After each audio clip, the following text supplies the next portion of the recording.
안녕하세요. 저는 평소에 사연 영상을 하나씩 틀어놓는 취미가 있는 여자랍니다.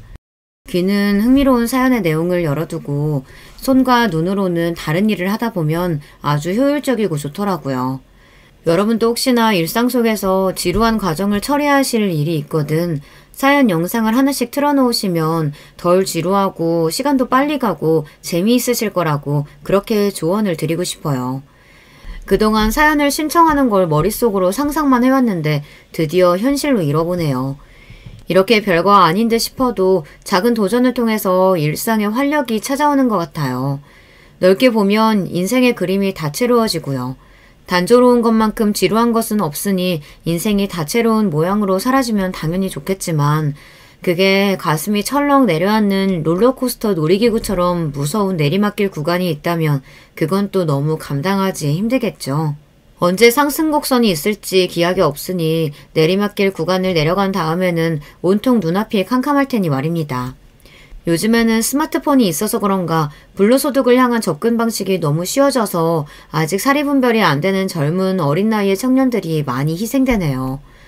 한창 젊은 청소년들의 비트코인 실패 뉴스가 시끄럽게 보도되고 있을 때 어떤 어르신이 인터뷰에서 목소리를 내시기를 요즘 젊은이들이 성실하고 정직하게 일을 해서 돈을 벌고 모을 생각을 안 하고 요행들만 바라면서 사는 것 같다고 일침을 가하셨어요. 여러분의 생각은 어떠신가요? 인생을 사는 방법에 정답은 없다고 하지만 그래도 이상적인 답안지는 분명히 존재하겠죠. 저의 경험담을 본격적으로 시작해 볼게요. 저희 부모님은 결혼하셨을 당시 서로 집안의 차이가 많이 났었는데요. 그런 차이를 극복하고 결혼하신 분들이에요. 물건을 떼다 파는 일을 하셨던 친할아버지, 친할머니 이 두 분의 수완이 무척 좋으셨고 그 일로 제법 큰 돈을 벌게 되셨습니다. 옛날 그 시절은 다 같이 못 살던 때였잖아요. 그래서 원래는 두 분도 무척 가난했고 하루하루 고된 생각밖에 안 하시던 분들이었는데 어느 날 친할아버지께서 크게 결심을 하셨던 것이죠. 나는 이렇게 살다가 죽어도 되지만 내 자식한테는 이렇게는 못 살게 한다. 내 자식한테는 안 돼.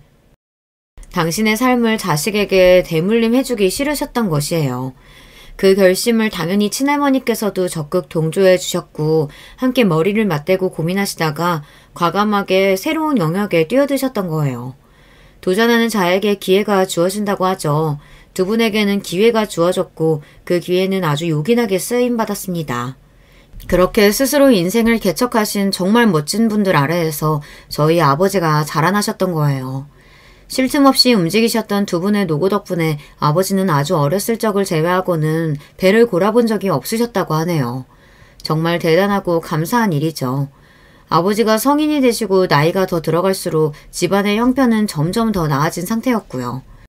쉬지 않고 달려온 부모의 모습을 보면서 살아온 자식은 그를 본받으려고 했습니다. 게으름을 피우지 않고 매사에 핑계를 대지 않았죠. 그렇게 살다 보니 어느덧 자식도 열심히 달려오신 부모의 앞에서 부끄럽지 않을 정도가 되었습니다. 그러나 부모의 마음이라는 게 그렇죠. 마냥 치열하게 성공을 바라보고 산다고 해도 그 안에서 자식이 자기의 행복을 찾지 못하고 안정을 찾지 못하면 마음이 편할 수가 없는 거예요. 우리 진석이가 인물이 빠지기래 뭐르래. 부족한 거 하나 없는 우리 아들이 대체 왜 아직도 장가를 못 갔을까? 부족한 게 한도 끝도 없어 보이는 놈들도 잘만 장가들 가던데. 어디 가다뿐이야? 이미 자기 애들도 낳고서 그렇게 살던데. 그렇게 부족한 놈들도 자기 가정 꾸려서 잘만 사는데 도대체 우리 잘난 아들은 왜 그걸 못하느냔 말이야. 도대체 왜? 특히나 친할머니께서는 아버지의 결혼 문제 앞에서 걸핏하면 당신의 가슴을 두드리셔야 했습니다. 그만큼 답답하고 속이 터질 지경이셨던 거죠. 친할아버지는 상대적으로 느긋한 반응을 보이셨습니다. 모든 일에는 다 때가 있는 법이야. 아직 진석이 녀석에게 자기 짝을 만날 때가 안 왔을 뿐이겠지.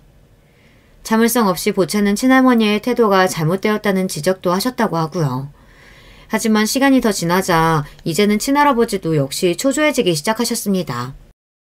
진석이 이 녀석은 머리가 미친 건가? 아니면 몸에 우리가 모르는 문제가 있는 건가? 벌써 나이가 몇인데 얼른 장가들어서 집안에 대를 이을 생각은 안 하고 허구한 날 일만 하다가 죽으려는 건 아니겠지? 그러길래 내가 뭘 했어요. 진작에 우리 아들 멱살 잡아 끌어다가 결혼을 시켰어야 했는데 맨날 무슨 놈의 때가 있다느니 하면서 나더러 참을성 없이 굴지 말라고 그러더니만 이제 와서 후회가 들어요? 겉봐요. 내 말이 맞았지? 알겠으니까 그만 심통 부리고 얼른 진석이한테 붙여줄 짝이나 구하러 다녀봐. 어디 괜찮은 며느리가 뭐 있나 없나 당신이 좀 알아보란 말이야. 이쪽 바닥 중개쟁이들은 내가 도통 믿을 수가 없어. 우리 아들이 워낙에 나무랄 데가 없이 자랐으니 누구인들 짝으로 성에 차겠냐마는 뭐 그럴저럴 괜찮은 며느리가 있는지 내가 한번 본격적으로 찾아 나서보리다. 친할머니께서는 당신의 아들이 최고 신랑감이라고 믿어 의심치 않는 분이셨습니다.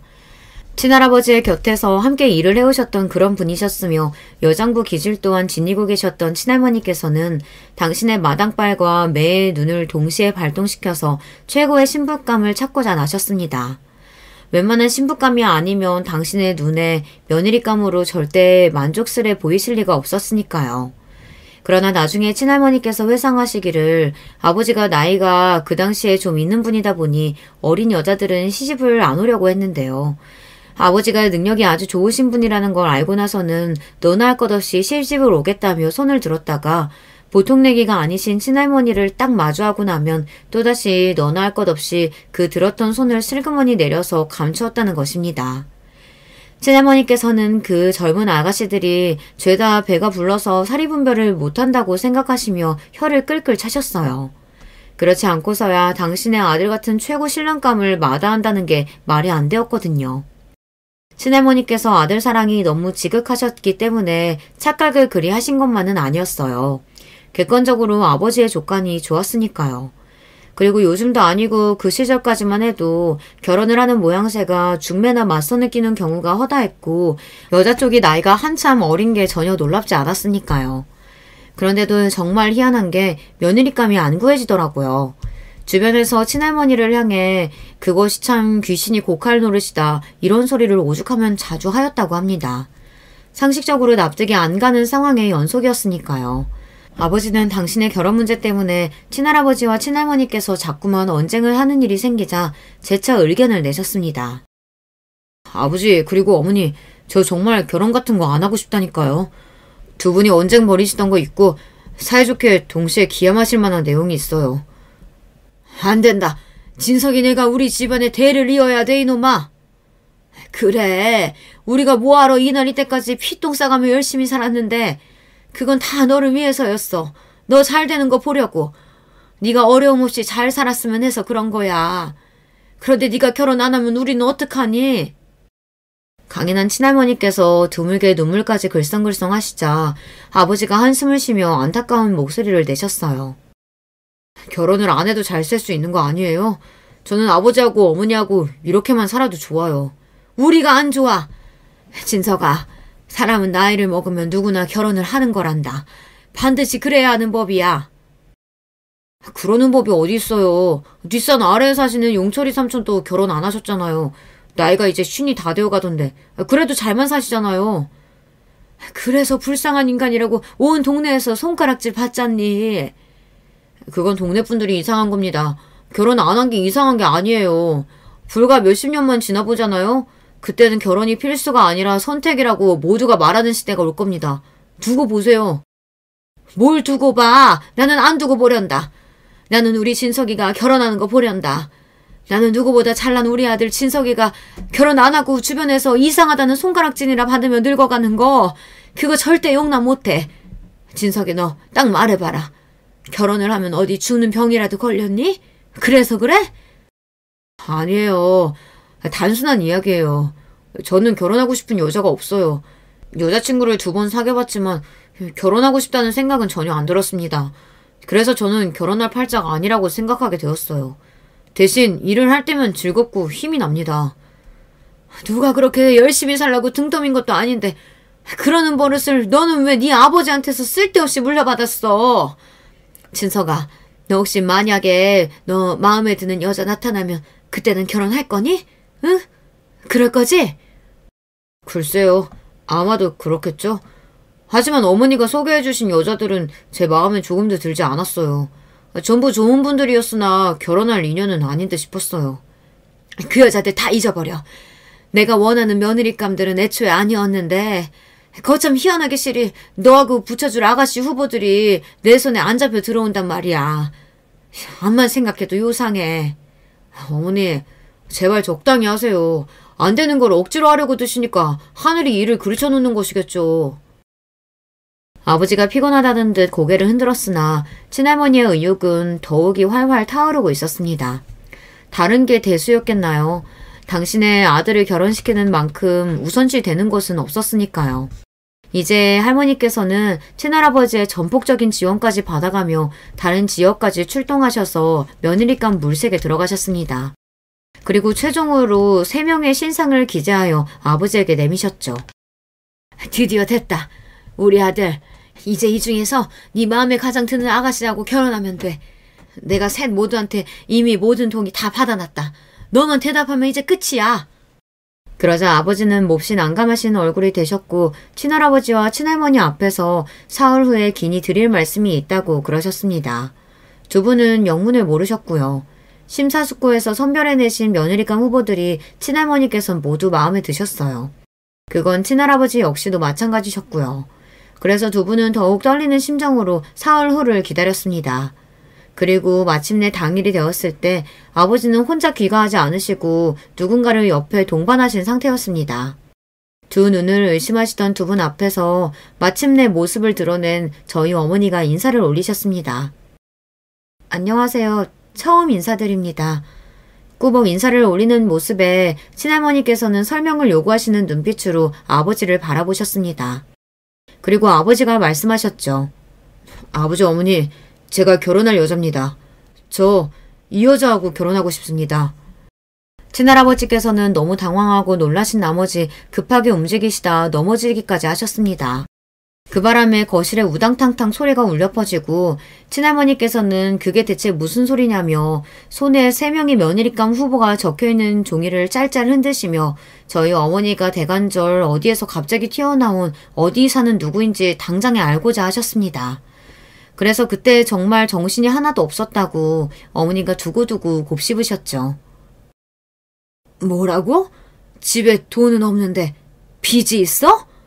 그리고 외가의 상황을 들으시자마자 친할머니께서는 반쯤 혼절을 하셨습니다. 그동안 당신께서 오만 고생을 다해가며 최고의 며느리감을 찾아 헤매셨으니 그러실 만도 했죠. 친가 집안하고는 외가 집안의 양상이 반대였는데요. 사실 외가족이 원래 그런 대로 사는 집안이었습니다. 열심히 맨 땅에 헤딩해가며 자수성가의 길로 나아가고 있던 게 친가였다면 원체 사는 형편이 그럭저럭 따라주었건만 난데없는 비극을 맞이하여 나락으로 떨어진 게 외가였던 것입니다. 외할아버지께서는 가장 가까이 지내셨던 당신의 지인 두 분에게 사기를 당하시는 일이 있었어요.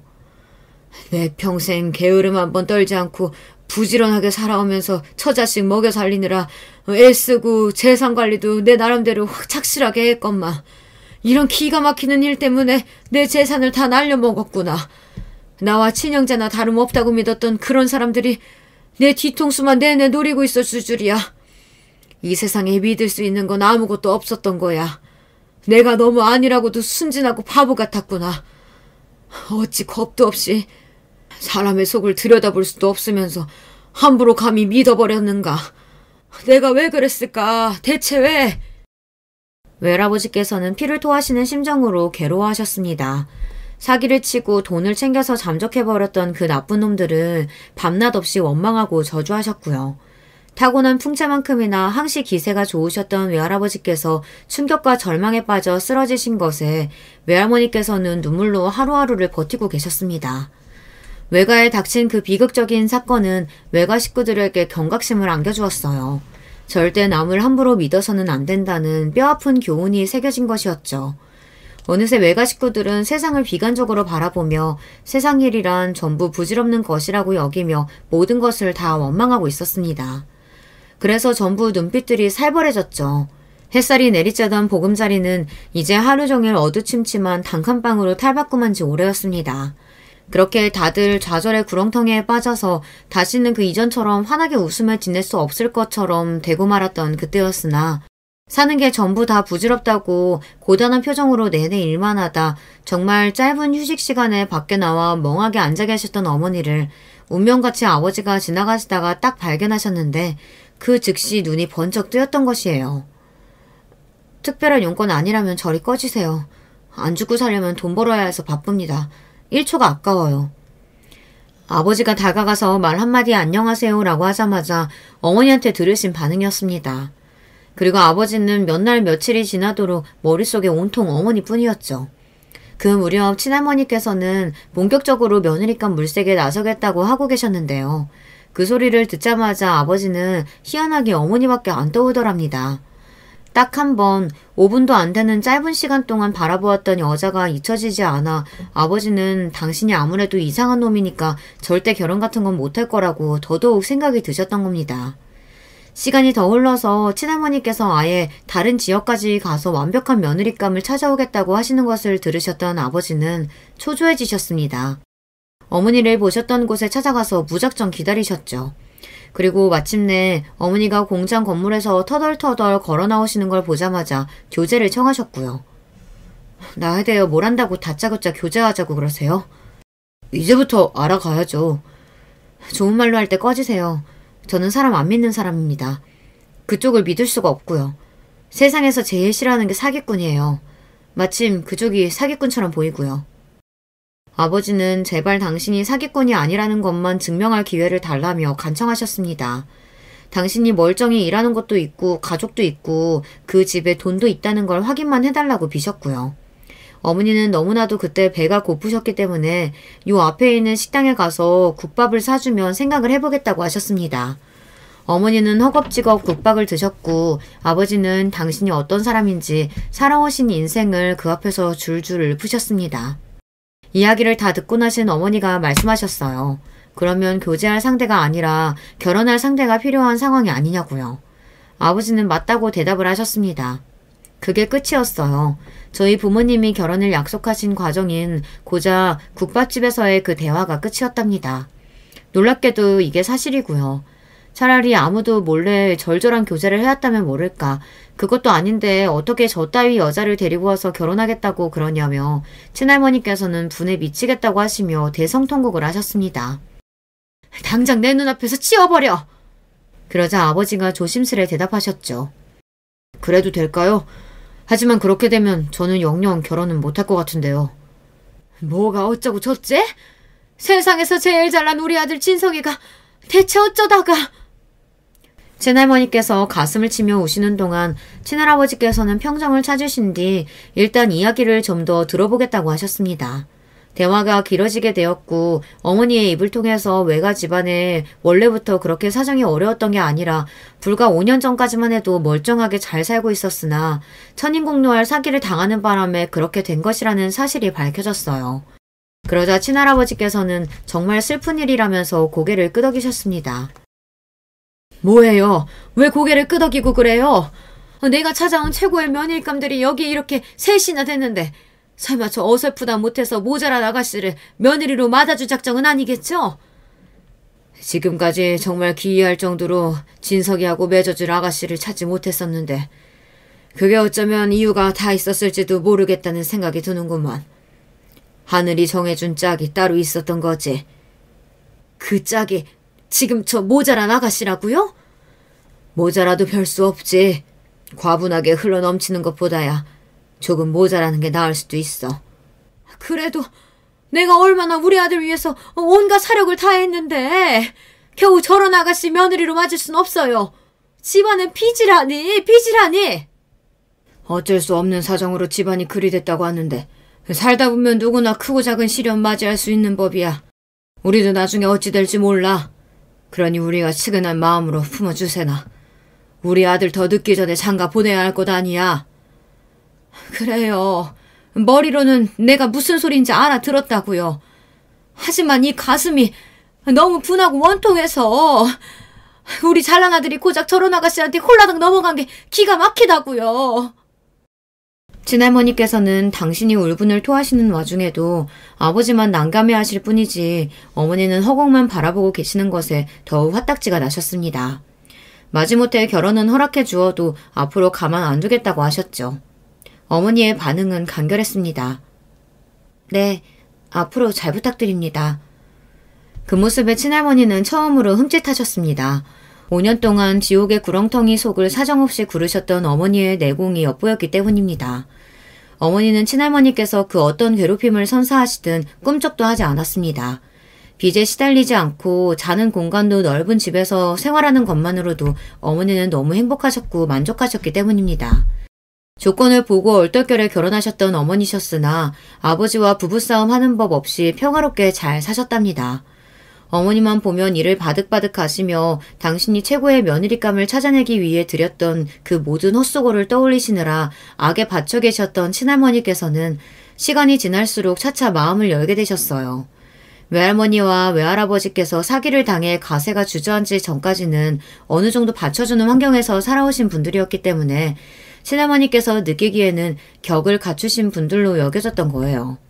그게 바로 졸부가 가지지 못한 고전적인 품격이라고 여기신 친할머니께서는 자연스레 당신의 며느리를 향해 가산점을 주기 시작하셨습니다.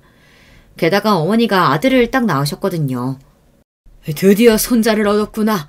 역시 우리 며느리는 하늘이 점지해준 운명이었던 거야. 마냥 모자란 줄 알았는데 잘하는 것도 있었구나. 기뻐하시는 친할아버지 옆에서 친할머니께서도 말씀은 그렇게 하셨지 입이 찢어지려고 하셨습니다. 기가 막히고 코가 막히는 사기를 당해 이제 집안이 폭삭 주저앉고 영원히 우중충하게 살다가 죽을 줄 알았던 어머니가 하루아침에 잘 사는 집안에 시집을 가셨으니 그런 다음에 태어난 제 친정오빠는 외가 식구들 입장에서 보자면 어머니가 그 집안에서 인정받을 수 있도록 해준 고마운 존재였던 거예요. 그래서 오빠를 향한 모두의 애정이 엄청났습니다. 어머니가 오빠를 안고 외가에 방문이라도 하면 모두가 기다렸다가 버선발로 뛰어났습니다. 큰이모는 오빠를 오죽하면 우리 왕자님이라고 부르셨으니 말 다 했어요. 외가의 빚은 어떻게 되었냐고요? 친가에서 다 갚아주었습니다. 그 당시 기준으로 친가 집안이 잘 살기는 했어도 엄청난 부자라거나 그런 건 또 전혀 아니었거든요. 그러니 딴에는 대단한 결심으로 그 빚을 갚아주신 거였고요. 그러니 외가의 입장에서는 평생을 두고 감사할 일이었으며 마음에 빚이기도 했어요. 그만큼 친할아버지와 친할머니의 아들을 향한 마음은 극진하셨습니다. 뒤늦게나마 장가를 간 것만으로도 눈물겨워 하실 정도였으니까요. 어렸던 저의 눈에 바라본 집안의 풍경이란 그랬네요. 저희 가족이 다 함께 외가를 방문할 때면 아버지는 귀한 대접을 받으셨으며 오빠는 애정어린 환영을 받았습니다. 그리고 다들 어머니를 난세의 영웅 바라보듯 하셨죠. 저는 그런 풍경을 항상 재미있어 하던 아이였습니다. 둘째라고 해서 딸이라고 해서 오빠보다 후순위로 항상 밀려났지만 그걸 가지고 단 한 번도 억울해하고 서운해한 적은 없었죠. 그래서 다들 이런 저를 신기하게 쳐다볼 정도였습니다. 제가 오빠를 질투하지 않는 게 말이 안 된다고 다들 그랬어요. 하지만 저는 진심으로 질투가 안 났고 상황을 지켜보면서 이해하고 해석하는 것에만 관심이 있었을 뿐이에요. 이런 저를 보실 때마다 친할머니께서는 눈을 가늘게 뜨셨어요. 왜 하필 우리 귀한 손자가 아니라 소녀가 저런 차분하고 대범한 기질을 물려받은 건가. 저희 부모님의 침착한 성격이나 과감한 판단력 이런 것들을 제가 고루 물려받았다고 보셨죠. 반면에 저희 부모님이 지니신 잡생각을 너무 오래 하는 습관이나 충동적으로 일을 벌리는 기질 같은 것은 오빠가 물려받은 모양이었습니다. 실제로 오빠는 전폭적인 지지와 지원을 함께 받으며 학창시절에 공부를 무척 잘했으나 독특하게도 잘하는 과목만 잘했습니다. 굳이 따져보자면 문과형 머리였어요. 오만 잡생각을 붙잡고 길게 늘어지는 오빠의 머릿속에는 딱딱한 공식이 비집고 들어가지를 못했습니다. 반면에 저는 오빠처럼 머리가 비상하진 않았어도 전 과목을 고루고루 다 잘 해내는 편이었고요. 불길하다. 왠지 불길해. 친할머니께서는 뭐가 그렇게 불길하신지 집에서 공부하는 제 모습만 보면 부릅뜬 눈으로 그렇게 중얼거리셨습니다. 그러신 다음에는 꼭 오빠에게 간식 하나라도 챙겨주려 걸음을 옮기셨고요. 맨날 어디가 편찮으시네 어쩌네 하시는 분들은 친할머니셨으나 먼저 돌아가신 쪽은 친할아버지였습니다. 이 정도면 이룰 거 다 이뤘다고 말씀을 남기셨고 아버지를 향해서 반드시 회사를 잘 키워서 이어가라는 당부를 거듭하신 다음에 숨을 거두셨습니다. 친할아버지께서 맨 처음 물건을 떼다 파시는 것으로 시작했던 일이 거기서부터 출발을 하여서 어느새 멀쩡한 회사의 모습까지 갖추게 되었죠. 시작은 친할아버지께서 하셨으나 본격적으로 회사를 차려낸 건 아버지의 놀라운 업적이었습니다. 만일 내가 결혼을 남들이 하는 나이에 하기만 했어도 내 자식이 회사 물려받을 후계자 위치에 이미 있었을 텐데 아버지가 그걸 못 보고 돌아가시다니. 친할아버지께서 돌아가셨을 때 눈물을 훔치시며 아버지가 그런 말씀을 한참이나 반복해서 하셨습니다. 다시 태어나도 어머니와 결혼을 하시겠다고 그러시던 아버지였으나 그거와는 별개로 남들에 비해 너무 늦게 결혼하고 가정을 꾸려 효도를 제대로 할 수 없었다는 것에서 오는 후회가 있으신 모양이었어요. 어머니는 오빠를 향해 이제 정말 책임이 막중해졌으니 쉴 수 없이 대학 입시를 준비하라고 그러셨습니다. 그때 마침 오빠가 수험생이었거든요. 내가 꼭 대학을 잘 가야 돼. 명문대 나와서 아버지한테 힘이 되어드려야 돼. 내가 회사를 나중에 물려받아야만 돼. 내가 해내야 돼. 근데 해낼 수 있을까? 이상하게 오빠는 걱정이 많아 보였습니다. 그래서인지 삼수까지 하고 말았어요. 재수도 아니고 삼수를 하는 동안 오빠는 원체 양가에서 든든한 지지를 받던 존재였기에 별로 고생은 안 했죠. 모두가 오빠를 응원하며 애정을 보내주고 있었으니까요. 친할머니께서는 물 떠놓고 매일 기도를 올리셨답니다. 삼수를 한 것 치고는 썩 그렇게 대단한 학교에 가지 못했어요. 그런 오빠와 다르게 저는 단번에 명문대에 입학해냈고요. 저희 부모님은 너무나도 기뻐하셨는데 나머지 분들은 어딘가 가슴 한구석이 캥기다는 눈빛을 한 채 저를 축하해 주셨던 기억이 나네요. 어쩌면 친할머니를 포함한 모두가 예감을 했던 것일지도 모르겠어요. 태어났을 때부터 모두에게 기대와 사랑과 지지를 전폭적으로 받아온 오빠의 몰락과 상대적으로 희미한 존재감을 자랑해온 제가 이뤄낸 대반전의 서사를 말입니다. 발단은 오빠가 대학 졸업을 앞두고서 웬 여자친구를 만들면서 시작되었어요. 오빠가 사귄 여자친구가 4살 연상인데다 고아 출신이었거든요. 놀라운 건 오빠가 그 여자친구한테 푹 빠져서 대학을 졸업하고 나면 일단 결혼부터 하고 싶다는 뜻을 밝혔던 거였고요. 저희 부모님이 놀라시기 이전에 친할머니께서 개거품을 모시는 게 먼저였습니다. 내 눈에 흙이 들어가도 안 된다. 어디 만날 여자가 없어서 그딴 것을 만나? 안 되겠다. 이 할미가 나서야지. 오빠의 기행에 외가도 한바탕 뒤집어진 상태였는데요. 그래서 친할머니께서는 대다수의 동의를 얻어내신 상태에서 오빠와 결혼을 시킬 만한 지덕체를 다 갖춘 아가씨의 정보를 얻어다 5명으로 추리셨습니다. 아버지를 위해서 준비하셨던 옛날에 비하면 후보 숫자가 2 늘어난 셈이었죠. 하지만 그걸 본 오빠가 반항심이 발동해서 대학을 졸업하기 무섭게 그 여자친구와 잠적을 해버린 것입니다. 사랑의 도피였죠. 온 집안이 난리가 났어요. 그리고 나중에 들려온 소식은 그 여자친구가 임신을 했다는 이야기였습니다. 아버지는 괘씸히 하셨고 알아서 책임지고 살라고 선언하셨어요. 당신의 건강도 예전 같지 않았던 데다 회사가 점점 더 중요한 기로에 서 있었는데 아들이라는 게 그런 사고나 치다니 아버지의 입장에서는 천인공노할 만했죠. 어머니 또한 비슷한 입장이셨고요. 친할머니께서 알아놓으신 지 오래였는데 손자 사랑이 지극하셨다곤 하나 그 이전에 아들 사랑이 우선이었습니다. 아버지가 내리신 결정을 친할머니께서는 뒤집으려 하지 못하셨어요. 옛날부터 유독 오빠를 예뻐해온 외가 집안만 매일 초상집이었습니다. 외가 식구들이 몰래 오빠의 연락을 하며 뒤에서 도와주기 시작한 걸 다른 사람들도 모두 눈치챘지만 애써 모른 척하며 지냈고요.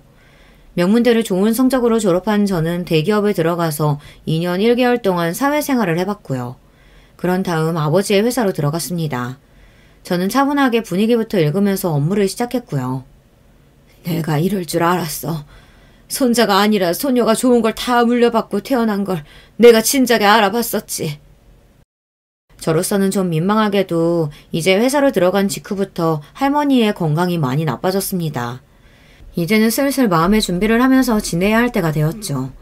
친할머니의 말씀대로 제가 뭘 타고나기는 했던 건지 회사에 돌아가는 사정이라든가 앞으로 나아가야 할 방향이라든가 아니면 뭘 어떻게 해야 이걸 처리할 수 있고 저걸 진행시킬 수 있겠다는 그런 그림이 머릿속에 너무나도 잘 그려졌어요. 아버지는 저에게 당신보다 제가 더 멀리 내다볼 줄 아는 눈을 지니고 있다고 해주셨습니다.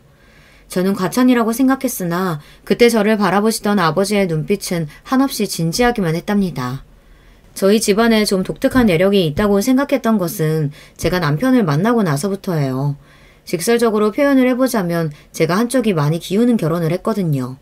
기우는 쪽은 남편 쪽이었고요. 남편은 명문대를 나온 브레인이었고 중견기업에서 좋은 대우를 받으며 일하다가 저희 아버지의 회사로 넘어온 인재였습니다. 하지만 집안이 몹시 가난한 편이었어요. 왜냐하면 시아버지께서 크게 사기를 당하셔서 전 재산을 다 날리셨기 때문입니다. 그걸 만회해 보시려고 이것저것 많이 해보시다가 죄다 실패하신 뒤에 빚만 잔뜩 쌓으셨고요. 완전히 똑같지는 않아도 왠지 저희 외가가 옛날에 겪었던 것과 비슷하지 않나요? 사기 때문에 집이 주저앉은 거요. 그래서 제가 어쩌면 그 사정을 알고 나서 남편에게 관심이 가져졌던 건지도 모르겠어요. 시아버지께서는 남편이 고등학교 때 술병이 나서 돌아가셨습니다. 남편은 죽기 살기로 코피를 쏟아가며 공부에만 매진했고 그 결과 명문대 입학이라는 쾌거를 이뤄낼 수 있었어요. 시어머니께서는 당신의 기특한 아들만 바라보시며 삶을 놓지 않으셨고 식당 일부터 새벽 목욕탕 청소일까지 안 해보신 일이 없을 정도로 쉬지 않고 열심히 사셨습니다. 그래봤자 가난을 벗어날 수는 없었으나 이제 명문대생이 된 아들이 희망의 불씨를 피워주셨으니까요. 그런데 남편이 외동이 아니었고요. 여동생이 하나 있었습니다. 신우이인데요. 신우이는 남편과 다르게 공부에 썩 재능이 없었어요. 끈기도 없었고요. 취업이 잘 된다는 전문대만 간신히 들어갔습니다. 사실 그마저도 시어머니께서 반대를 하셨었다네요. 네가 대학을 나와서 뭐하게? 하루빨리 돈이나 벌어서 네 오빠 학비에 보탤 생각은 않고 전문대? 그것도 대학이니? 괜히 2년 시간만 버리는 거 아니야? 시어머니께서는 해교나 용돈 같은 건 꿈도 꾸지 말라며 시누이에게 으름장을 놓으셨습니다. 시어머니의 입장에서는 가뜩이나 살기 힘들고 팍팍해 죽겠는데 아들 하나만 바라보고 악착같이 버티고 있는 건데 딸이 함께 희생하면서 협조는 못해줄 망정 자기는 대학이나 가겠다고 그러고 있었으니 답답하고 배신감마저 드셨던 것이었죠. 그리고 시누이는 속으로 많은 서러움을 느끼고 있었고요. 남편도 그 사정을 다 알았었는데 나중에 자기가 잘 되어서 시누이한테 많은 걸 누리게 해주면 될 일이라고 여기면서 그 시기에는 모른 척하며 그냥 가만히 있었다고 합니다. 그런데 그게 화근이었나 봐요. 대학을 졸업하자마자 이제 돈이나 벌어오라고 소리를 지르시던 시어머니를 보며 열이 받았던 시누이가 돈이 될 만한 모든 것들을 집에서 싹 챙겨가다가 잠적을 했던 것입니다. 이때 시어머니께서 뒷목을 잡고 쓰러지셨다네요. 가뜩이나 고된 일 하시며 몸 상태가 썩 좋지 못하셨는데 갑자기 스트레스를 확 받으시니 몸이 못 버텼던 거예요. 병원으로 실려가신 시어머니께서는 여러 가지 검사를 받으신 이후 혈관 수술까지 받으셨습니다. 잘못 키운 딸년이 없는 돈까지 다 털어갔는데 내가 괜히 수술 받아서 빚만 늘리는구나. 시어머니께서는 분노에 몸부림을 치셨습니다. 남편이 우리나라에서 내놓으라 하는 명문대생이었기에 그나마 어떻게든 대출을 받아서 그때 해결을 볼 수 있었고요. 대기업도 노려볼 수 있었으나 여러 가지 생각을 해본 끝에 중견기업에 들어가서 빠르게 자리부터 잡았습니다. 그때부터는 미친 듯이 달렸죠. 이 악물고 남편이 일만 하면서 살았고 시어머니께서는 일주일에 2번 식당 아르바이트를 하시면서 몸에 무리가 가지 않는 선에서 적은 돈이나마 버셨습니다. 시어머니의 유일한 삶의 낙은 아들뿐이었죠.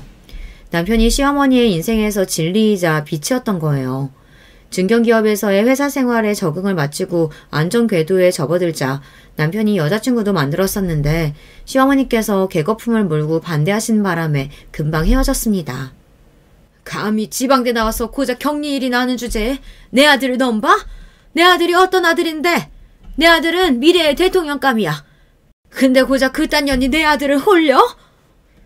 시어머니께서는 악에 바치실 대로 바치셔서 제정신이 아니었던 거예요. 웬만큼 성에 차는 그런 아가씨가 아니면 당신의 아들 옆에 나란히 서는 것조차 용납할 수가 없다고 보셨습니다. 그런데 이것도 완전히 똑같지는 않아도 저희 친할머니 경우와 비슷하지 않나요? 저는 남편의 지난 사정을 알면 알수록 강하게 느껴지는 기시감이라는 것을 지울 수 없었던 것 같아요. 어딘가 익숙했죠. 결정적으로 시누이 일도 그러했습니다. 집안에 없는 돈마저 다 챙겨서 잠적했던 시누이가 어느 날 집으로 돌아왔던 건데요. 시누이가 혼자는 아니었어요.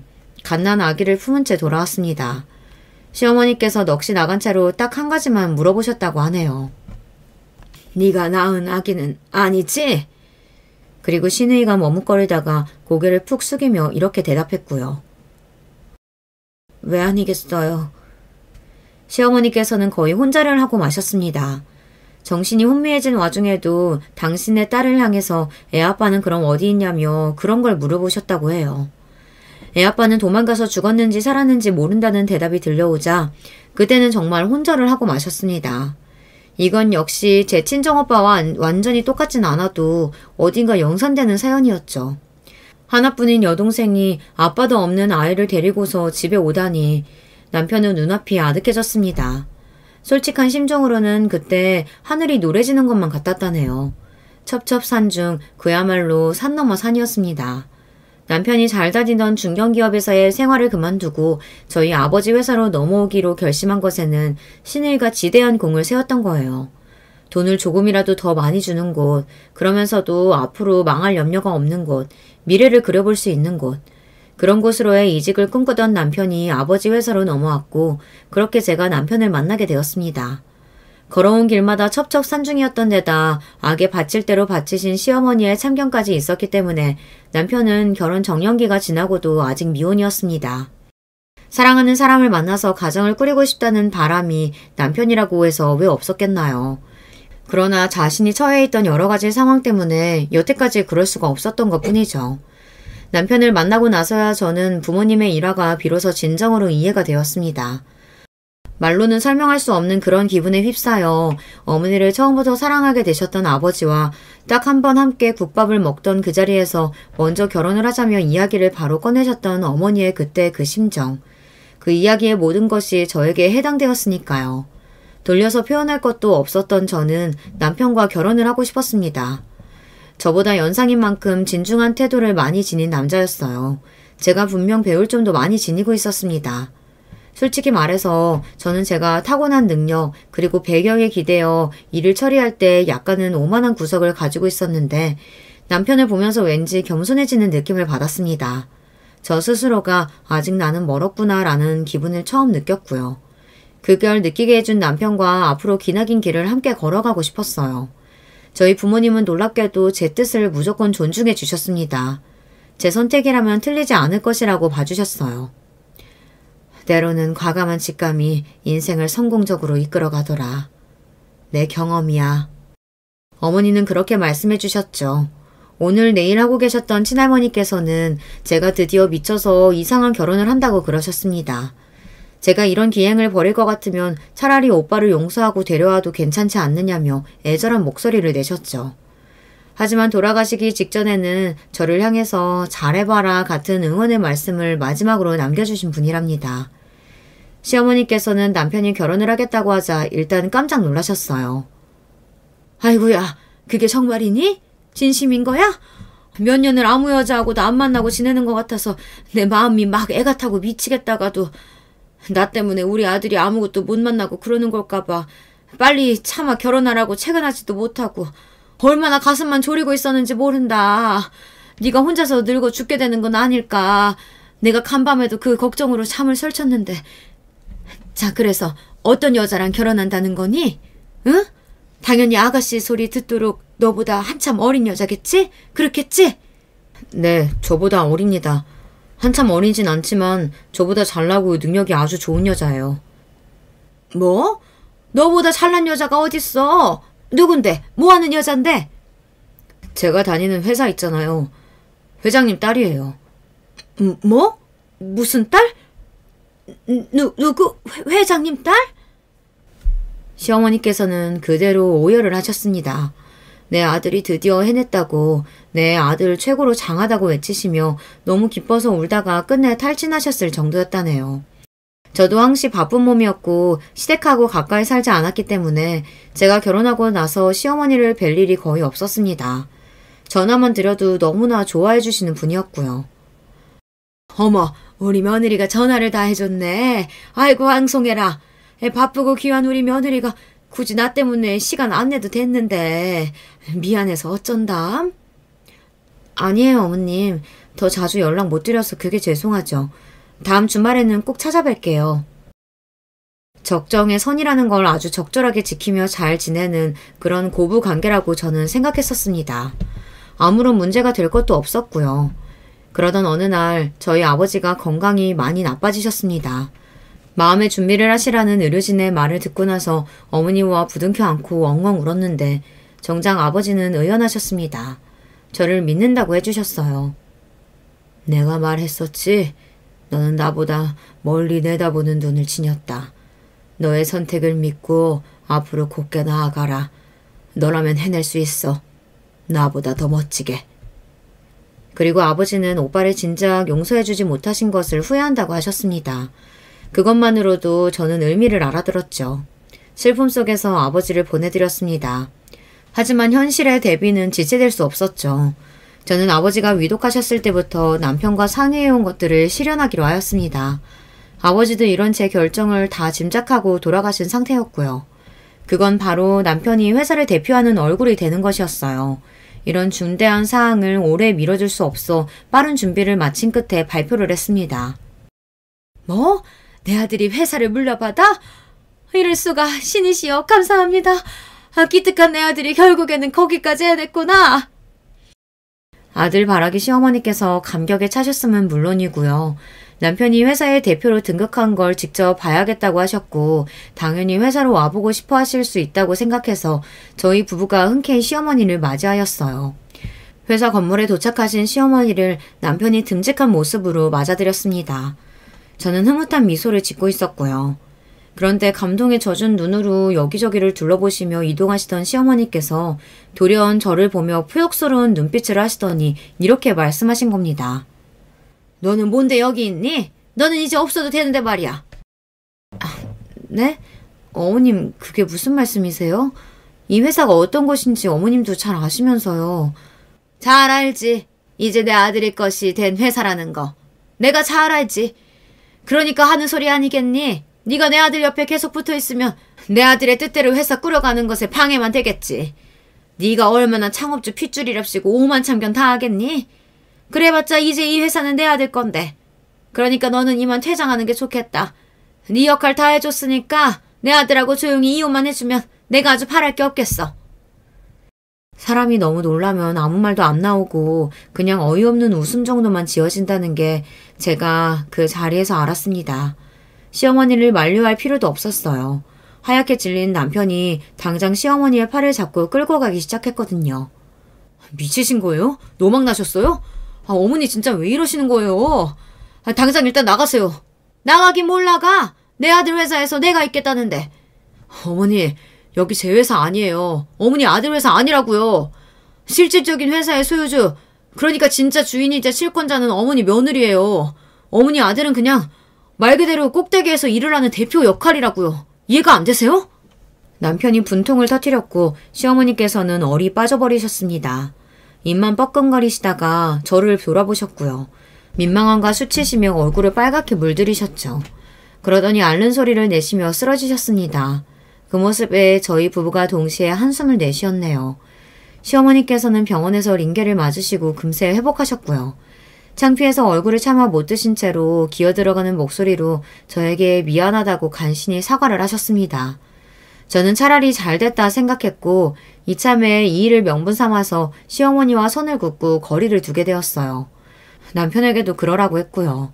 시어머니의 정신건강을 위해서라도 아들과 분리가 돼서 지내는 편이 나아 보였습니다. 남편도 동의를 했네요. 그 후로 시어머니께서는 아들을 부르짖으며 한참 동안 우셨으나 시간이 좀 더 지나자 당신의 딸과 손주라는 현실로 눈을 돌리셨죠. 점차 현실에 순응해 가신 거였어요. 그리고 저는 오빠를 찾아서 집으로 데려왔습니다. 혼인신고도 안 한 채로 살고 있던 오빠의 여자친구 말인데요. 아이가 암만 해도 저희 집안 얼굴이 아니라서 유전자 검사를 해봤더니 역시나 오빠의 자식이 아니었더라고요. 오빠가 배신감과 허무함에 치를 떨었죠. 심지어 그 여자친구는 아이의 친부가 누구인지도 알고 있었습니다. 그러면서 오빠를 등쳐먹었던 거예요. 그것도 모른 채로 몰래 오빠를 도와줬던 외가 쪽의 분노는 정말 하늘을 찔렀고요. 어머니와 상의를 한 끝에 그래도 그쪽에게 아이를 키우면서 몇 년을 걱정 없이 살 수 있을 만한 돈을 건네주었네요. 그렇게 마무리를 지었답니다. 그 후로 오빠는 큰이모가 주선을 해준 아주 참한 새언니를 만나 결실을 맺었고요. 지금까지 사고 한 번 안 치면서 잘 살고 있어요. 저희 부부도 여전히 하루하루를 치열하게 보내고 있답니다. 여러분 안녕하세요. 저는 김영희입니다. 저는 아들이 둘 있고 그 아들들이 결혼해서 손자와 손녀도 있습니다. 오늘 여러분께 들려드릴 이야기는 저희 두 며느리에 대한 이야기입니다. 저는 어린 나이에 남편에게 시집가서 아들을 둘 낳았습니다. 하지만 첫째 아들이 5살이 되던 해에 남편이 이른 나이로 죽었습니다. 남편이 죽고 저는 아들 둘을 키우면서 음식 장사를 했습니다. 음식 솜씨가 좋아 그런지 아니면 장사에 소질이 있었는지는 모르겠지만 그동안 장사한 음식점들은 모두 성공했습니다. 저는 앞서 말했듯이 아들이 둘 있습니다. 남편이 죽은 그때 당시 제 나이는 28살이었고 첫째 아들이 5살, 둘째 아들이 3살이었습니다. 저는 재혼은 하지 않고 그저 아이들을 보며 살았습니다. 동네에서 수제 소리를 들었던 남편을 닮았던 아이들은 공부머리가 아주 좋았습니다. 학교에서 시험만 보면 매일 100점을 받아오고 무슨 대회만 나가면 상을 받아오고는 했습니다. 그런 아이들은 저에게 아주 큰 자랑거리였죠. 물론 아이들이 커가면서 남편의 빈자리는 아주 커졌습니다. 작았던 아이들이 어느 순간 훌쩍 커서 수염도 자라고 목소리도 변성기가 거치는데 그 과정을 보살펴줄 아빠가 없으니 힘들어하더군요. 제가 하던 음식점 단골 손님들께서 도움을 주셨지만 그것도 결국은 아빠의 빈자리를 채워줄 수는 없더군요. 제 나이 40살에 고등학교 1학년이었던 첫째가 얼굴에 상처를 달고 들어오기 시작했습니다. 하루는 교복이 더러웠고 하루는 가방도 잃어버리고 오더군요. 남자아이라서 다른 반 아이들과 싸우는 건가 싶어 아들을 잡고 물었습니다. 무슨 일인지 엄마한테 말해줘야지. 어머니는 아무것도 모르시잖아요. 그 말이 얼마나 크게 가슴속에 박히던지 도망치듯 자기 방으로 들어간 첫째를 더 이상 추궁할 수 없었습니다. 저는 하루 장사 손해볼 걸 생각하고 첫째 아들의 학교에 찾아갔습니다. 가서 아들의 담임에게 촌지도 좀 찔러주고 아들의 학교 생활도 들을 수 있었습니다. 전교 1등은 아니지만 10등 안에는 들어간다는 것도 알 수 있었죠. 사춘기가 시작하는 나이라 그런지 더 이상 성적표나 시험지도 보여주지 않았거든요. 아무튼 듣는 중에 아들이 반 학생들 중에서 악질은 학생에게 찍혔다는 이야기를 들을 수 있었습니다. 저도 이제 막 알았는데 반에서 공부도 안 하고 놀기만 하는 양아치 같은 놈들이 이상한 말을 하면서 괴롭히더군요. 이상한 말이요? 무슨 말이요? 아버님 되시는 분이 바람나서 가족들 버리고 도망갔다라는 이야기가 돌았다고 하더군요. 어머, 무슨 그런 헛소문이. 애들 아빠가 애들 어릴 때 교통사고로 일찍 떠났어요. 바람나거나 그런 거 아니고요. 애들 아빠가 애들을 얼마나 좋아했는데 어디서 그런 헛소문이 돌았을까요? 아이고 어머니, 알죠. 너무 걱정하지 마세요. 제가 이제라도 알았으니까 다시는 그런 헛소문 안 돌게 단속하겠습니다. 정말 어디서 그런 헛소문이 돌았는지 당장이라도 그 소문을 냈다는 아이를 찾아가 멱살이라도 쥐고 흔들고 싶은 심정이었습니다. 담임은 본인이 알아서 잘 해결할 테니 너무 걱정하지 말라고 웃더군요. 그럼 오기 전에 해결했었어야지 하고 쏘아붙이고 싶었지만 저는 꾹 눌러 참고 혹시나 해서 더 챙겨간 돈봉투 하나를 더 찔러주었습니다. 좋다고 입이 찢어져라 웃는 담임에게 몇 번의 다짐을 더 받아내고 저는 교무실을 나왔었죠.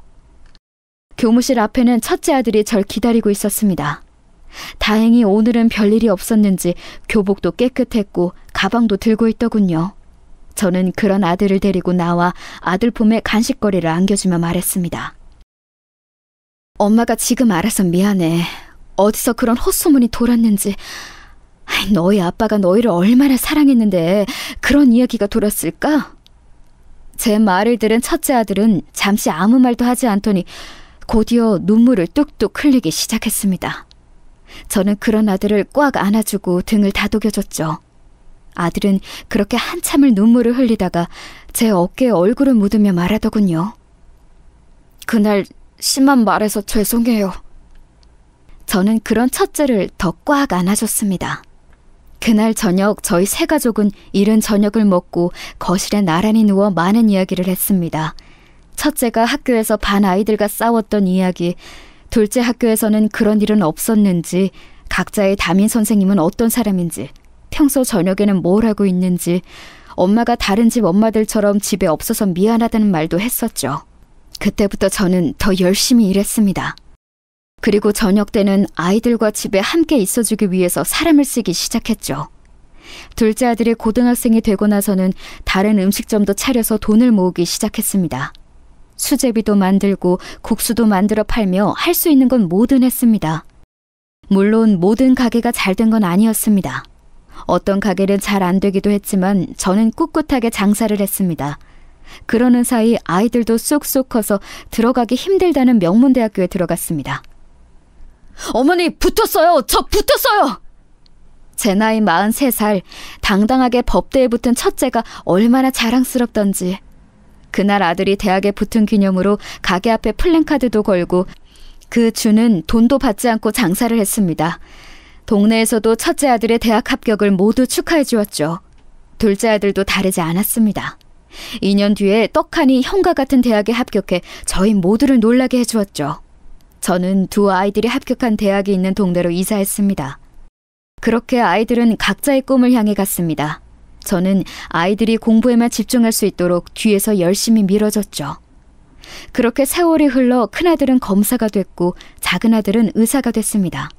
아이들은 일을 시작하자마자 저에게 그만 쉬라고 말하며 가게를 정리했으면 좋겠다고 하더군요. 저도 처음에는 그런 아이들이 고마워 바로 가게를 정리하고 집에 있었습니다. 그런데 한평생 일만 하던 제가 집에만 있으려니 재미가 없더군요. 아이들도 일이 바빠서 집에 잘 들어오지 못하니 텅 빈 집에서 혼자 있는 게 여간 외로운 게 아니더군요. 아무리 좋은 곳을 돌아다녀도 장사하던 때만큼 재미있지는 않았습니다. 제 나이 57살, 저는 아이들에게 고향으로 돌아가고 싶다고 말하고 혼자 고향으로 돌아왔습니다. 그리고 이곳에서 음식점을 하나 차렸죠. 그 음식점이 지금 제가 운영하는 가게들의 본점이 됐고요. 아이들은 고향에까지 내려와 음식점을 다시 시작하는 저를 말렸습니다. 어머니, 이제 저희도 돈을 벌고 있고 저랑 둘째가 어련히 알아서 모실까요? 왜 힘든 장사를 여기까지 와서 하려고 하세요? 그래 엄마, 이제 편하게 살아야지. 언제까지 손에 물 묻혀가며 힘든 음식 장사하려고 그래? 나랑 형이랑 셋이서 오순도순 살자, 응? 한참 바쁠 아이들이 쉬어야 하는 주말마다 와서 가게 접고 다시 올라오라고 상화였지만 저는 끝끝내 거절했습니다. 새로 시작한 가게가 아주 재미있었거든요. 처음부터 차근차근 시작하는 게 오랜만이라서 그런지 오랜만에 활기가 돋았습니다. 됐다. 집에 가만히 앉아있는 건 나한테 안 맞아. 한평생 장사를 해왔던 내가 집에 가만히 있을 수 있겠니? 나는 이게 재미있으니 너희는 내 걱정 말고 너희 걱정이나 해라. 언제까지 엄마랑 함께 살 수는 없는 거잖아. 그렇게 엄마가 걱정되면 얼른 결혼해. 다른 집 아들 딸은 벌써 제짝 찾아서 결혼하던데 너희는 어쩜 소식도 없니? 결국 아이들은 제 고집을 꺾지 못했고 힘들거나 몸이 좋지 않으면 바로 연락하고 일을 그만두는 거라고 말하더군요. 그렇게 고향에서 한참 바쁘게 장사를 하며 자리를 잡아갈 쯤 첫째 아들이 결혼할 사람이라며 참한 아가씨 한 명을 데리고 가게로 찾아왔습니다.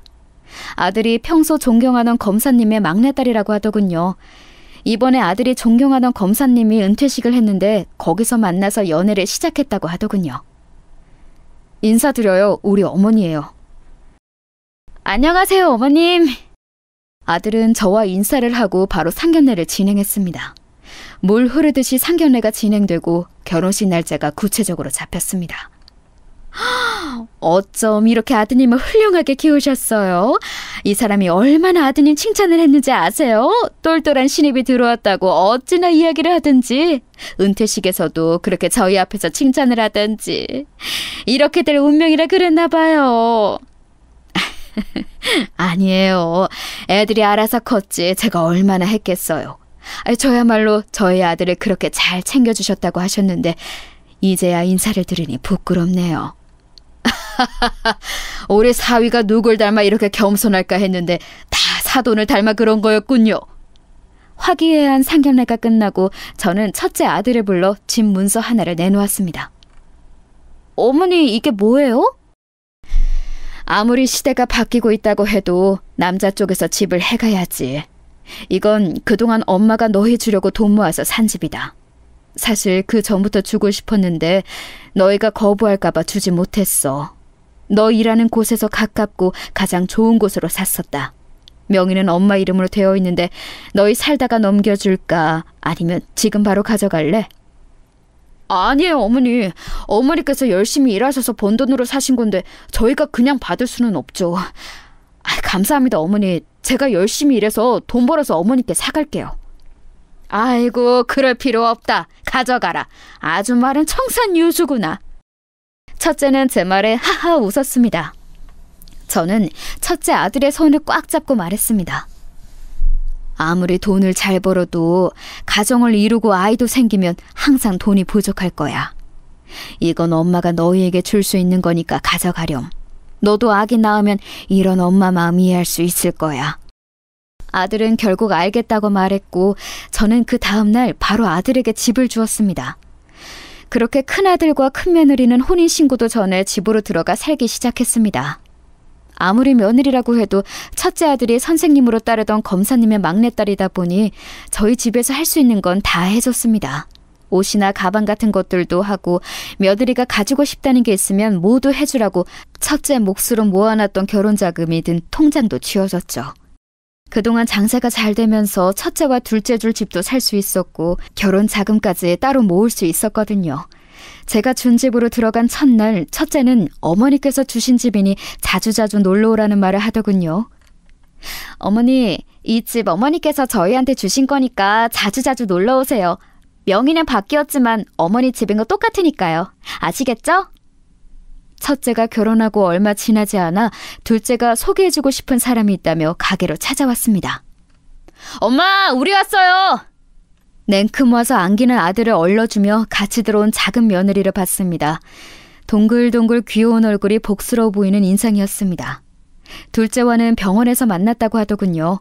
둘째가 본과를 졸업하고 국가고시 합격 후 대학병원에서 일하다가 잘 따르던 교수님을 따라 나와 그분이 세운 병원에 페이닥터로 들어갔거든요.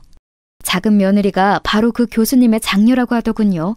어디서 그렇게 짝을 잘 찾아오는지 저는 괜히 뿌듯한 마음으로 둘째에게도 상견례 후 둘째 직장 근처로 잡아놨던 집과 결혼식 자금이 든 통장을 쥐어줬습니다.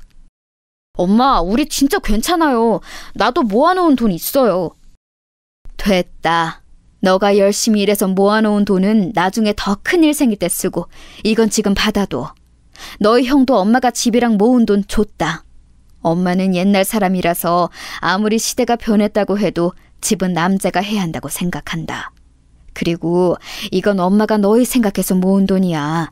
그러니까 이거 가져가서 쓰고 이걸로 부족하면 그때 너희가 모은 돈 써도 되는 거니까 가져가서 쓰거라. 엄마 기억 속에 너희는 아직도 어린아이 같은데 벌써 자기 짝 찾아 결혼한다고 하니 너무 대견하더구나. 이건 그런 엄마 마음이라 생각하고 가져가. 그렇게 둘째도 무사히 결혼을 마쳤습니다. 집안의 경사가 끝나고 저는 더욱 바빠졌습니다. 아이들도 각자의 일로 바빠져서 얼굴 보는 게 쉽지 않았죠. 명절이라고 아이들이 며느리들을 데리고 찾아오기도 했지만 그때마다 가게가 바빠서 제대로 된 밥 한 끼 먹는 것도 쉽지 않았습니다. 명절 당일에 쉬는 게 전부였으니 아이들도 가벼운 마음으로 와서 점심만 먹이고 보냈습니다. 잘 먹는 음식들이 있으면 미리 봐뒀다가 그릇에 싸서 챙겨 보냈습니다. 제가 바쁘게 살다 보니까 자연스럽게 며느리들이랑 보는 것도 쉽지 않았습니다. 며느리들도 바쁘다고 전화도 하지 않았고요. 많아봐야 1년에 3번 정도 보는 게 전부였죠. 설에 한 번, 추석에 한 번, 먼저 떠난 남편 제사 때 한 번. 제사도 며느리를 불러서 준비하는 게 아니라 장 보고 음식 만드는 것까지 모두 저 혼자 했습니다. 말이 제사지 그냥 그날 하루 남편이 좋아하던 음식 하는 게 전부였습니다.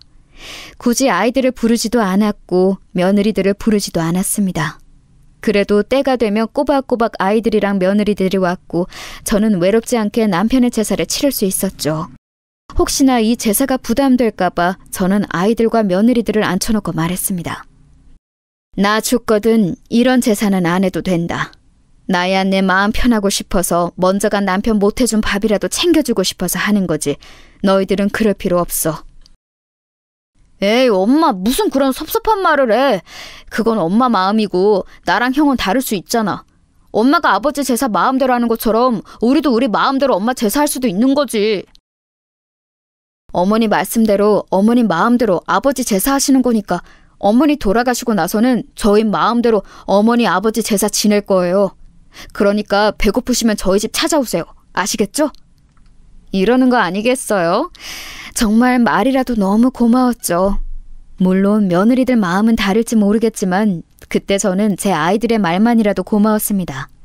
자식이라는 게 그런 거 아니겠어요? 말 한마디로 미웠다가 또 말 한마디로 예쁘고 사랑스럽고 그런 거죠.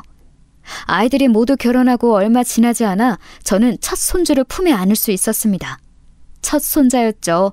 게다가 저희 집안에 처음으로 태어난 아기였으니 엄청 귀한 손자였죠. 첫 손주를 품에 안은 날은 정말 감동이었습니다. 행여나 큰며느리가 불편할까봐 3, 7일이 지나서야 손주를 볼 수 있었죠.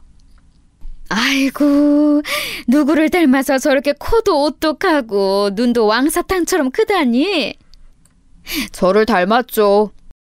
유리창 너머로 보이는 아기를 보다가 웃으며 대꾸하는 첫째의 등을 가만히 다독였습니다. 고등학생 때 아버지가 없다는 게 이상한 소문으로 와전되어서 고생하던 아이가 이렇게 커서 한 가정의 가장이 되고 한 아이의 아빠가 됐다는 사실에 주책맞게 눈물이 나더군요. 어머니 우세요? 깜짝 놀라 물어보는 아들에게 아무것도 아니라며 옷소매로 대충 눈물을 닦고 준비해간 봉투를 쥐어줬습니다. 아들은 괜찮다고 끝끝내 거부했지만 저는 며느리에게 주는 거라고 받으라고 했죠. 너한테 주는 거 아니야. 아기 낳느라 고생한 내 큰며느리한테 주는 거니까 얼른 가져다 줘. 아니 어머니 진짜 괜찮아요. 우리도 돈 있어요. 이런 데 쓰지 말고 어머니 가게 관리하시는데 더 보태 쓰세요. 그럴 돈 충분히 있으니까 걱정하지 말고 가서 얼른 우리 큰며느리한테 줘. 용돈이라고 하면서. 저는 그대로 첫째에게 돈봉투를 쥐어주고 도망치듯 나왔습니다. 아들은 터미널까지 모셔다 드리겠다고 말했지만 저는 얼른 건물에서 나와 택시를 잡아탔습니다. 택시를 타고 터미널로 가는 길에 큰며느리에게 전화가 오더군요. 어머니, 남편 통해서 용돈 잘 받았어요. 이렇게 큰 돈을 주셔서 너무 감사드려요. 아니다. 우리 큰며느리가 그렇게 고생했는데 돈이야 얼마든지 줄 수 있지. 아버 몰래 용돈 필요하면 연락하고, 알겠니? 네, 어머님. 정말 감사해요. 정확히 2년 뒤 작은 며느리가 손녀를 낳을 때도 저는 큰 며느리와 차별하지 않고 똑같이 돈을 줬습니다. 워낙 쟁쟁한 사돈댁이라서 제가 준 돈이 커 보이지 않을 수 있지만 그게 제 최선이라고 생각해서였죠. 어느 날 첫째가 밤늦게 저를 찾아왔습니다. 반갑게 아들을 반기다가 한껏 굳어있는 얼굴에 큰일이라도 있나 싶어 얼른 집에 데리고 들어와 앉히고는 배불리 밥을 먹였습니다. 밥을 다 먹은 큰아들 앞에 마주보고 앉아 물었습니다. 왜 그래? 무슨 일이 있어? 왜 그렇게 표정이 안 좋아? 어머니, 진짜 너무 죄송해요. 아들 말로는 며느리가 그동안 모은 돈으로 이상한 회사 주식을 대량으로 구매했다고 하더군요. 사돈댁에 돈까지 모두 끌어다 쓰고 거기에 더해서 사채까지 받았다고 했습니다. 아들이 일이 바빠 한동안 집에도 못 들어가고 겨우 쉬는 날이 생겨 집에서 쉬고 있었는데 이상한 남자들이 집 주변을 어슬렁거리더랍니다. 무슨 일인가 싶어 물어봤더니 며느리가 돈을 빌린 사채업자들이었다고 하더군요. 이혼을 하더라도 급한 불부터 끄는 게 우선일 것 같아요. 지금 살고 있는 집을 담보로 대출을 받아 사채부터 갚고 이혼은 그 후에 생각하려고 해요. 진짜 너무 부끄럽고 창피해요. 어머니께는 잘 사는 모습 보여드리고 싶었는데 이다인 먹고 장사하시면서 고생스럽게 돈 버는 어머님께 돈 이야기를 하다니. 그게 뭐가 부끄럽고 창피해. 힘들면 기대라고 가족이 있는 건데. 그리고 그 집 대출 받을 필요 없다. 사채는 내가 갚아주마. 그러니 가정도 있는 남자가 그렇게 고개 숙이고 다니는 거 아니다. 가장이 어깨에 힘을 주고 버텨야지. 이런 일 때문에 무너지면 가정도 무너지는 거야. 그렇게 말하면서 저는 혹시 몰라 아이들을 위해 틈틈이 모아놔도 통장을 쥐어주며 말했습니다. 더 필요하면 말해라. 괜히 이런 걸로 기죽지 말고. 큰며느리랑 살지 안 살지는 너의 마음이지만 그래도 지우를 생각해서라도 이번 건 마음에 묻고 살아봐. 알겠니? 네, 어머니 감사합니다. 그렇게 첫째 아들은 제가 준 돈으로 급한 사채를 해결하고 본인의 통장에서 조금씩 대출금을 갚는 것으로 사태를 막았다고 합니다. 큰 며느리와는 이혼을 한 해 만에 했지만 두 사람 사이에 있는 지우를 위해서 이혼은 하지 않기로 했다고 하더군요. 후에 며느리와 함께 첫째가 와서 감사 인사를 했습니다.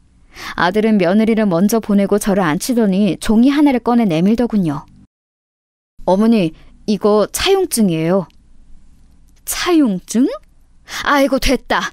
너희 준 건 나 죽을 때 너희한테 조금이라도 더 남겨주고 싶어서 그동안 모은 너희 거야. 그걸 조금 일찍 준 거고 나는 돌려받을 생각 없다. 그러니까 더더욱 드려야죠. 어머니 돌아가시기 전까지 이 돈 제가 꼭 갚겠습니다. 이건 집사람이랑도 이야기가 된 거예요. 그러니까 이건 제 다짐이 담긴 차용증이에요. 받아주세요. 아들은 그 말을 남기고 차용증을 제게 주고는 가버렸습니다.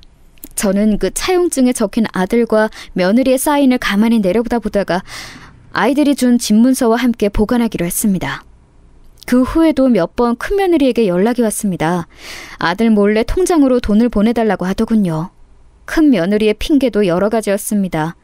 손주 학원비부터 해서 생활비가 부족하다거나 은행 대출금을 갚아야 한다는 이유였죠. 저는 더 캐묻지 않고 그냥 필요하다는 금액을 큰며느리 통장으로 이체해줬고요. 그때쯤 제가 운영하던 가게가 잘 되어서 2호점, 3호점을 낼 때였고 인건비부터 해서 식재료, 월세 등을 다 빼도 제가 벌어가는 돈이 월에 4, 5천원 됐기 때문에 큰며느리가 요구하는 돈은 해줄 능력이 있었거든요. 그렇게 첫째 아들 내외의 일이 어느 정도 수습될 때쯤 작은 며느리가 둘째 몰래 저를 찾아왔습니다. 작은 며느리는 울며 불며 저를 붙잡고 한참 동안 눈물만 흘리다가 어렵게 입을 열더군요. 어머니, 오빠랑 저랑 하늘이랑 이제 어떻게 살아요? 하늘이는 손녀의 이름이었죠.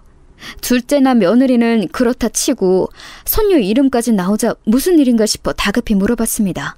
들어보니 아들과 함께 병원을 운영하던 사돈댁이 최근 2달 사이에 병원을 주상복합 아파트로 확장 이전을 했는데 이전한 곳이 경매로 넘어갈 위기라고 하더군요.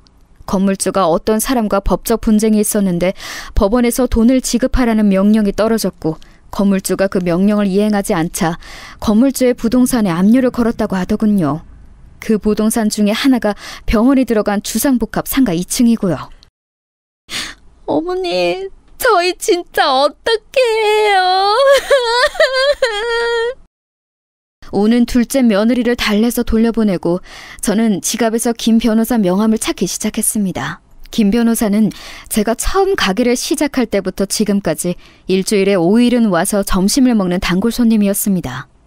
제 음식 솜씨가 돌아가신 어머니와 같다고 말하는 아들과 비슷한 나이 또래의 김 변호사가 안쓰러워 메뉴에도 없는 음식도 이것저것 해주고는 했거든요. 그런 저에게 자기 때문에 괜히 고생하신다고 혹시 뭔가 도움이 필요하시면 연락달라고 준 명함이 생각났거든요. 명함을 찾은 저는 바로 김 변호사에게 전화를 했습니다. 김 변호사? 바빠요? 네, 사장님. 어쩐 일이세요? 내가 뭐 하나 물어볼 게 있는데. 저는 김 변호사에게 둘째 며느리가 해줬던 이야기를 했습니다. 김 변호사는 한참을 생각을 하다 저에게 말을 해주기 시작했습니다. 그러니까 정리를 하자면 건물주라는 사람이 법적으로 지급해야 하는 돈이 있는데 그걸 지급하지 않아서 상대방의 부동산 압류를 신청한 거네요. 아마 경매로 넘어갈 거예요. 부동산이 처리되면 채권자가 돈을 받고 남은 돈이 전세금으로 지급되는 걸 거고요. 그게 얼마가 될지는 경매 낙찰 금액에 따라 달라지고요. 제일 좋은 방법은 손해를 보더라도 병원 측에서 매매를 하는 거예요. 주상복합이니까 건물이 통째로 나왔다고 하더라도 사용하고 있는 호실만 구매할 수 있어요. 사장님 말씀 듣기에는 대형 병원은 아닌 것 같고 최근에 확장 이전을 해서 또 병원을 옮기는 건 병원 입장에서는 손해예요. 차라리 돈을 더 쓰더라도 경매를 통해서 그 호실을 낙찰받고 마음 편하게 병원하는 게 좋을 것 같아요. 이해했어요. 이렇게 불쑥 전화했는데 자세히 이야기해줘서 고마워요. 김 변호사, 내가 또 연락할게요. 전화를 끊은 저는 돈을 마련하기 시작했습니다. 병원이 경매를 통해서 다른 사람한테 넘어가면 둘째가 일하는 것도 불안해지니까 마음이 급해지더군요. 둘째에게 주기 위해 모아놨던 돈과 본점 건물을 담보로 대출을 받았습니다. 그러는 사이 첫 경매가 시작됐더군요. 만약 이 경매에서 다른 사람에게 병원에 있는 호신이 낙찰이 되면 저는 마련한 돈을 그냥 둘째에게 주고 병원을 독립하는 건 어떠냐고 물어볼 생각이었습니다. 경매가 치러진 다음 날 찾아보니 다행히 낙찰받은 사람이 없더군요. 아무래도 지방에 있는 건물이라 매매를 하려는 사람이 없는 것 같았습니다. 한 달 후에 20% 정도 낮아진 가격으로 두 번째 경매가 시작한다고 하더군요. 차라리 잘 됐다는 생각을 하며 저는 어서 시간이 지나길 기다렸습니다. 시간이 흘러 2차 경매가 시작하는 날, 저는 김 변호사와 함께 노트북 앞에 앉았습니다. 혼자 경매를 하겠다는 제가 걱정된 김 변호사는 자기 점심시간까지 양보하고 저를 도와주었습니다. 저도 잘은 모르지만 경매 관련해서 일하는 친구한테 물어봤어요. 제가 옆에서 도와드릴게요. 고마워요, 김 변호사. 다음에 가게 들리면 내가 맛있는 김치찌개 해줄게요. 김 변호사는 계란 후라이도 해주라고 말하며 경매 사이트에 제가 낼 수 있는 최대한의 돈을 적어 보내주더군요. 김 변호사는 이 정도면 충분히 낙찰받을 수 있다고 알려줬고 정말 낙찰을 받았습니다. 저는 낙찰 받자마자 둘째를 불러 이 사실을 알려줬습니다. 다행히 내가 낙찰 받았단다. 그러니까 불안해하지 말고 일하면 되는 거야. 알았지? 사돈 어른께는 엄마가 낙찰 받았다는 건 말씀드리지 말고 아는 사람이 낙찰 받았으니 너무 걱정하지 말라고만 말씀드려. 알았지? 혹여나 사돈 댁에서 부채감을 느낄까봐 덧붙인 말에 아들은 고개를 끄덕이며 말하더군요. 엄마, 진짜 나 엄마한테 잘할게. 엄마가 가게 담보로 대출받은 것도 내가 꼭 갚을게요. 진짜 고마워요, 엄마. 둘째가 그동안 얼마나 마음고생을 했는지 얼굴에 살이 쏙 빠져 보는 제가 다 안타까웠습니다. 저는 그런 둘째의 등을 토닥여주고 말했죠. 대출은 걱정하지 마렴. 이 건물은 정리 좀 되고 대출도 정리되면 엄마가 너한테 넘길 거야. 그러니까 앞으로도 아무 생각하지 말고 열심히 일하면 되는 거야. 알았지? 둘째는 끝까지 괜찮다고 안 줘도 된다고 말했지만 저는 마음속으로 꼭 아들에게 줄 생각이었습니다. 큰 사건들의 마무리가 될 즈음 제 몸이 이상하다는 느낌을 받았습니다. 몸이 무겁고 머리가 아파오더군요. 어느 때는 중심을 잃고 쓰러질 때도 있었습니다. 속이 메스껍고 어느 날은 구토를 했습니다. 구토를 한 날 저는 바로 둘째에게 전화를 했고 둘째는 저를 큰 병원에 데리고 가 입원을 시켰습니다. 병원에 입원해 많은 검사를 받는 동안 첫째도 왔습니다. 둘 다 땀을 뻘뻘 흘리며 조급해하는 게 정말 큰 병이라도 걸렸나 싶었는데 다행히 큰 병은 아니더군요. 이석증입니다. 이석증이요? 예, 수술은 안 하셔도 됩니다. 물리치료를 받으면 많이 호전됩니다. 혹시나 움직이던 중에 어지럽거나 하시면 바로 등을 기대고 앉으시거나 누울 수 있다면 눕는 게 제일 좋습니다. 아시겠죠? 의사의 말에 저는 할 말을 잃었습니다. 그렇게 되면 가게 일도 이제 제대로 못한다는 것이었으니까요. 의사의 말을 들은 아이들은 불안하니 가게는 이제 그만뒀으면 좋겠다고 하더군요. 게다가 다시 돌아오라는 말도 했고요. 자신들이 모시겠다고 하면서 말이죠. 저는 아이들의 설득에 결국 알겠다고 하고 퇴원을 했습니다. 아이들이 얼마나 불안해했는지 바쁜 와중에도 저를 데려다 주겠다고 했지만 저는 괜찮다고 계속 거절하며 버스를 타고 내려갔습니다. 집으로 돌아온 저는 가게를 천천히 정리하기 시작했습니다. 본점과 2, 3호점을 그대로 하고 싶다는 직원들이 있어서 권리금을 받고 레시피와 가게를 그대로 넘겨줬습니다. 그 사이사이 머리가 어지럽고 속이 울렁거리기도 했었지만 제 사정을 알고 있던 직원들이 대처를 잘해줘서 예상보다 빠르게 가게를 넘길 수 있게 되었습니다. 마지막으로 가게를 넘기고 받은 권리금으로 가게를 담보로 잡았던 대출을 갚았죠. 대출 갚고 남은 돈으로 병원 근처에 있는 원룸을 전세로 잡아 짐을 보냈습니다. 물론 그러는 동안에도 큰 며느리에게 생활비가 없다며 생활비를 빌려달라는 연락이 왔습니다. 가게를 넘긴 그날도 큰 며느리가 말한 돈을 보내주면서 전화를 했습니다. 큰애야, 돈 보냈다. 아범에게 들어서 알겠지만 이제 가게를 정리해서 더 이상 돈 보내주는 건 어려울 것 같구나. 이번이 마지막이니까 이제 스스로 해결해야 한다. 알았지? 네, 알겠습니다. 대답을 하는 큰며느리의 목소리가 퉁명스러웠지만 저는 크게 상관하지 않았습니다. 이제 돈 들어갈 곳도 많을 텐데 돈 나올 곳이 없어 걱정스러운 마음에 괜히 목소리가 퉁명스럽게 나온 거라고 생각했거든요. 그 후에도 몇 번 큰며느리에게 연락을 하려고 했지만 일하느라 바쁘다고 하며 연결이 되더라도 금방 끊어버리고 받지 않을 때도 많았습니다. 가게 정리를 끝내고 곧바로 살고 있던 집도 정리했습니다. 혼자 살기에 적당한 집이라 그런지 부동산에서 많이 보러 나오더군요. 집을 넘긴 그날 첫째 아들이 저를 데리러 왔습니다. 어머니, 제 집으로 가요. 집사람 어머니 생신이라고 맛있는 거 많이 했어요. 첫째 말대로 정말 큰 며느리와 작은 며느리가 제 생일상을 아주 푸짐하게 차려놨더군요. 어머니 오셨어요? 식사 아직이죠? 오셔서 저녁 드세요. 어서 오세요, 어머니. 아이고, 이 무슨 진수성찬이냐. 너희가 너무 고생한 거 아니니? 아니에요, 어머님. 어머니 오시는데 이 정도는 당연히 해야죠.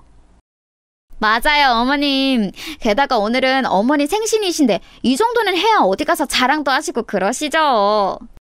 둘이서 사이좋게 음식을 하고 있었는지 앞치마까지 입고 웃고 있는 게 괜히 마음이 좋지 않았습니다. 귀한 며느리 손에 물을 묻히는 게 미안했거든요. 첫째와 둘째도 어서 들어오라며 저를 주방 식탁으로 안내하더군요. 어머니, 얼른 드셔보세요. 아이들의 권유로 이것저것 아주 맛있는 저녁을 먹고 후식으로 과일까지 먹자 첫째는 중요한 일이 있다며 다시 나갔고 둘째는 잠깐 마트에 다녀오겠다며 집을 나갔습니다. 저도 따라 나가려고 했는데 둘째가 그냥 쉬고 계시라고 해서 나온 김에 화장실에 볼일을 보러 갔죠. 저는 화장실에서 볼일을 보고 나오는데 주방에서 큰 며느리와 작은 며느리가 설거지하려 하며 떠드는 소리가 들리더군요. 아마 제가 둘째와 함께 마트로 갔다고 생각을 했나 봅니다. 사람이 없다고 생각하니 그런 말들도 했겠죠. 형님 오늘 고생 많으셨어요. 저는 웃고 있느라 얼굴에 경련 날 뻔했어요. 얼굴에 경련은 둘째치고 나는 손님이 오시면 음식 냄새 뵌 것 같아. 형님, 음식 냄새는 무슨 음식 냄새예요. 그거 다 사오신 거잖아요. 아니다. 와서 데운다고 이것저것 돌리고 그랬으니까 냄새 나긴 하겠네요. 뭐래? 그러는 동서는 오늘 왜 늦게 왔어? 빨리 와서 같이 하자고 했잖아. 제가 좀 바쁘잖아요. 그건 됐고 어머님 누가 모셔요? 말 돌리기는. 모시긴 뭘 모셔? 나 요양원 알아볼 거야. 동서도 좀 알아봐. 동서 아버지 병원 하신다며. 어디 요양원 아는 곳 없어? 에이, 요양원이요? 병원이랑 요양원이랑 같아요? 그러고 보니까 저기 어디 산골에 있는 요양원은 노인애들 묶어놓고 돌본다고 하던데. 거기로 어머니 보내버릴까요? 동서, 그렇게 안 봤는데 진짜 나쁜 사람이구나. 근데 정말 그런 곳이 있긴 있어? 저도 들은 거예요. 그런 곳 있으면 딱이긴 하겠네요. 안 그래요?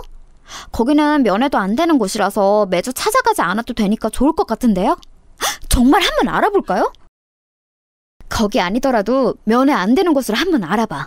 내 남편이나 서방님이나 효자들이라서 면회 가능한 곳이면 매주 가자고 할걸? 돈 없는 노인네 모시는 게 무슨 재미가 있다고. 하여튼 효놈들, 지들 엄마면 지들이 모셔야지. 왜 와이프들을 괴롭힐까요? 저 그럼 진짜 요양원 알아봐요. 저희 남편이랑 아주버님 설득은 형님이 하셔야 해요. 아무리 설거지 중이라고 해도 조용한 집안이고 자기들끼리 웃고 떠드느라 그런지 잘 들리더군요. 여러분, 어쩜 사람이라는 것들이 저런 생각을 할 수 있을까요? 내가 얼마나 좋은 시어머니가 되려고 노력했는데 이런 취급이라니 하늘이 무너지는 것 같았습니다.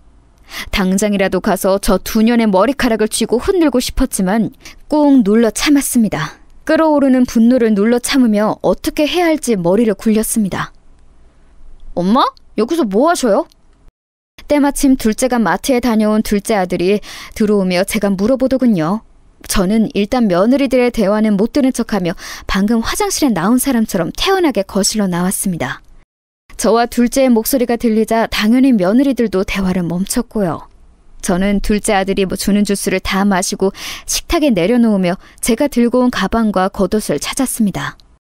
사실 첫째 아들의 권유로 한 일주일 정도는 여기서 지내다가 구원집으로 갈 생각이었는데 저 소리를 들으니 도저히 여기서는 지낼 수가 없겠더라고요. 큰애랑 작은애랑 오늘 고생 많았다. 나는 이제 그만 일어나 보련다. 아니 어머님 어딜 가신다고 그러세요? 큰며느리가 한껏 당황해서 물어보더군요. 저는 그 물음에 태연하게 대답했습니다. 설마 내가 너희들에게 신세를 지겠니? 병원 가까운 곳으로 집 알아봤다. 거기 들어가기로 이야기 끝났고 이미 짐도 그쪽으로 보냈으니까 나올 필요 없다. 저는 그 말을 끝으로 가방을 챙겨 첫째 집을 나왔습니다. 둘째가 데려다 드리겠다고 따라 나왔지만 저는 그런 둘째를 돌려보내고 혼자 택시를 타고 전셋집으로 들어갔습니다. 깔끔하게 정리된 집을 보다가 저는 요양원에 집어넣으려고 자기들끼리 웃고 떠들던 고약한 며느리들을 어떻게 골탕 먹을까 하다가 첫째와 둘째에게 집 주소와 함께 내일 저녁 일 끝나고 집으로 오라는 문자를 보냈습니다. 우선 아이들도 같은 생각이었던 건지 궁금했거든요. 아니야, 엄마 우리는 아니야. 형은 몰라도 나는 절대 아니야.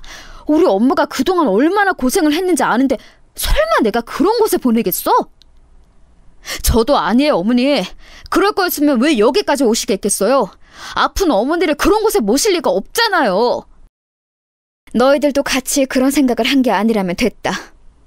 나 너무 억울하고 서러워서 그 고얀 것들한테 복수를 해야겠어. 저는 첫째와 둘째에게 그렇게 말하고는 김 변호사에게 연락을 해서 제가 들은 내용들을 모두 말했고 지금 집 명의가 제 것인 것과 첫째 며느리에게 돈을 입금했던 내역들도 이야기했죠. 김 변호사는 제 명의로 된 집에 살고 있으니 언제든지 퇴거 명령을 내려도 되고 병원이 있는 곳도 제 명의로 되어 있으니 퇴실시켜도 된다고 하더군요. 제가 그대로 병원 운영을 할 수 있도록 해서 할 수 있는 거지 새로운 소유권을 가진 사람이니까 빼라고 하면 빼야 한다고 하더군요. 첫째와 둘째 역시도 저를 요양원에 넣을 거라고 깔깔거리던 며느리들과는 함께 살지 못한다고 이혼을 할 거라고 김 변호사를 찾아갔습니다. 김 변호사는 며느리들 역시 부양의 의무가 있고 그 의무를 저버렸다는 점에서 이혼 사유 있다고 하더군요. 그 뒤로부터는 일사천리였습니다. 먼저 병원에 호실을 비워달라는 압박을 했습니다. 병원에서는 이렇게 갑자기 빼달라는 게 어디 있냐며 새로 낙찰받은 사람이 누구인지 알아보기 시작했고 곧이어 그게 저라는 걸 알게 됐습니다.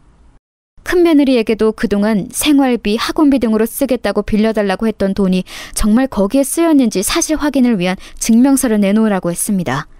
저에게 핑계를 대며 빌려갔던 돈이 정말 그곳에 쓰였는지 확인하고 그렇지 않으면 사기죄로 고소하겠다고 하고요. 그 뒤로 제 핸드폰에는 전화가 끊이지 않았습니다. 큰며느리와 작은며느리, 큰며느리 집안과 작은며느리 집안에서도 하루가 멀다 하고 전화가 왔죠.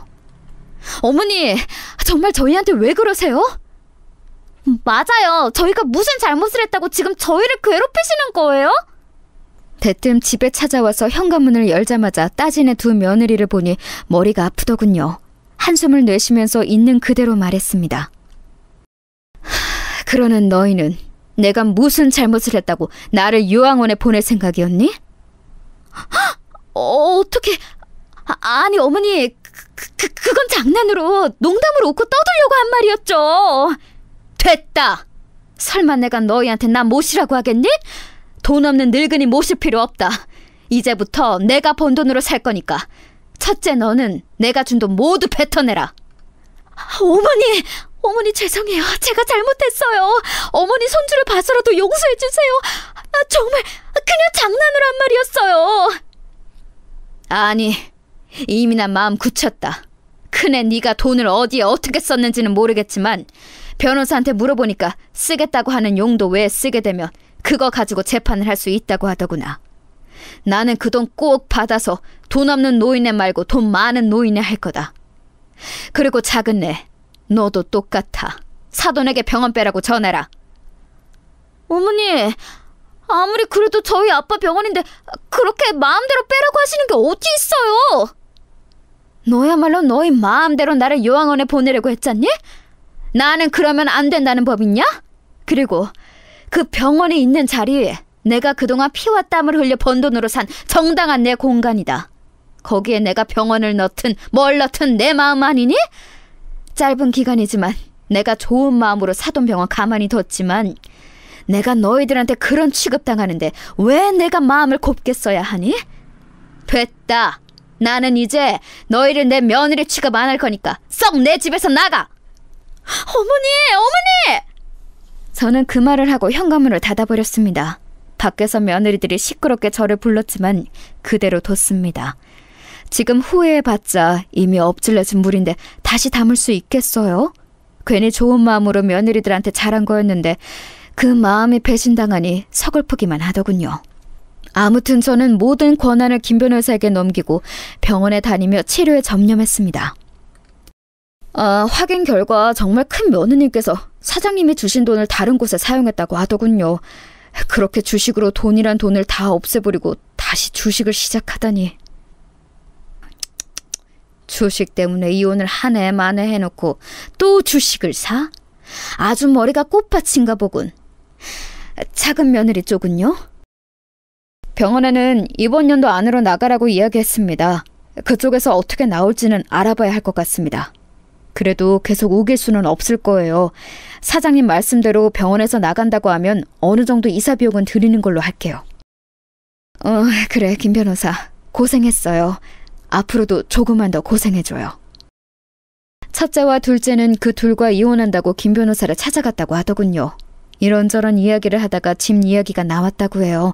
어차피 집은 제가 첫째와 둘째에게 각각 혼인신고 전 중요한 재산이라서 재산 분할에 포함되지 않는다고 하더군요.